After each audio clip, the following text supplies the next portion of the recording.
솔직하게 난 말하고 싶어요. 사라져 아니다. Pop-up perusahaan asuransi. Pengertian perusahaan asuransi. Perusahaan asuransi adalah lembaga keuangan yang menyediakan beragam pilihan asuransi untuk melindungi orang maupun perusahaan dari kerugian finansial dan mendapatkan imbal balik berupa pembayaran premi. Sedangkan arti asuransi sendiri adalah perjanjian perlindungan risiko antara perusahaan asuransi dengan pemegang polis. Fungsi perusahaan asuransi. Yang pertama, pengalihan risiko. Yang kedua, melindungi perusahaan dari kebangkrutan. Yang ketiga, investasi. Yang keempat, membantu perekonomian. Dan yang kelima, ganti rugi senilai dengan nilai premi.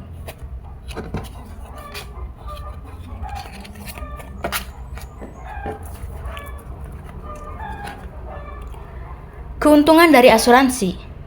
Yang pertama, memberikan jaminan perlindungan dari risiko kerugian dengan sistem pemerataan biaya, yaitu cukup hanya dengan mengeluarkan biaya yang jumlahnya tertentu dan tidak perlu mengganti atau membayar sendiri kerugian yang ditimbulkan.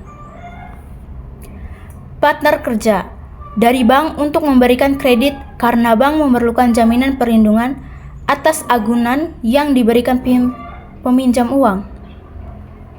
Yang ketiga, bisa digunakan sebagai media tabungan dan investasi untuk menutup loss of earning power seseorang atau badan usaha pada saat ia tidak lagi produktif. Kerugian dari asuransi. Yang pertama, preminya akan lebih mahal dibandingkan membeli produk tersebut secara terpisah. Yang kedua, manfaat yang diterima lebih kecil.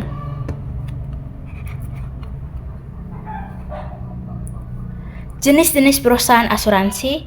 Yang pertama, asuransi jiwa, asuransi wajib, reasuransi, asuransi sosial, dan asuransi umum.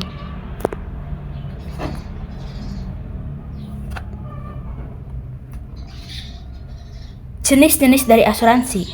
Yang pertama, asuransi kesehatan.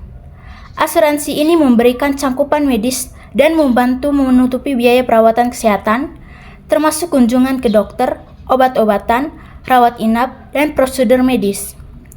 Yang kedua, asuransi properti.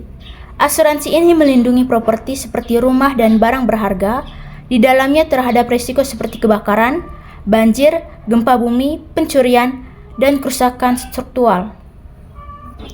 Yang ketiga, asuransi pendidikan. Asuransi ini dirancang untuk menyediakan dana pendidikan anak-anak di masa depan jika tertanggung atau pemegang polis tidak dapat melakukannya akibat kematian atau cacat tetap total. Yang keempat, asuransi perjalanan. Asuransi ini memberikan perlindungan terhadap risiko yang terjadi saat kamu melakukan perjalanan atau traveling, yang mencakup pembatalan perjalanan, kehilangan bagasi, perawatan medis di luar negeri, dan lain-lain. Selanjutnya, jenis-jenis asuransi. Asuransi investasi. Asuransi ini dikenal juga asuransi unit link, yang merupakan produk asuransi yang menggabungkan proteksi dan investasi.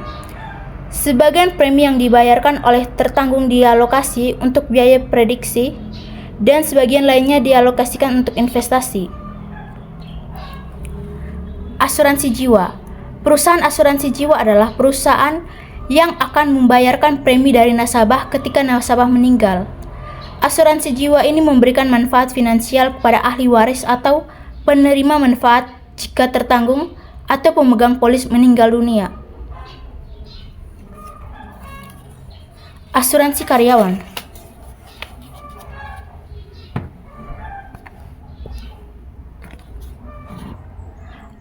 Asuransi ini mirip seperti asuransi kesehatan, namun asuransi ini tidak dibeli oleh individu, melainkan diberikan oleh pengusaha kepada karyawannya. Asuransi ini memberikan perlindungan bagi pekerja yang cedera atau sakit akibat pekerjaan mereka.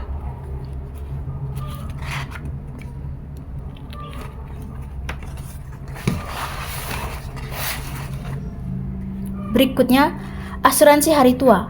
Asuransi ini memberikan perlindungan dan jaminan kepada tertanggung saat mencapai usia pensiun. Ini membantu dalam persiapan dana pensiun, terutama jika kamu tidak memiliki program pensiun dari tempat kerja.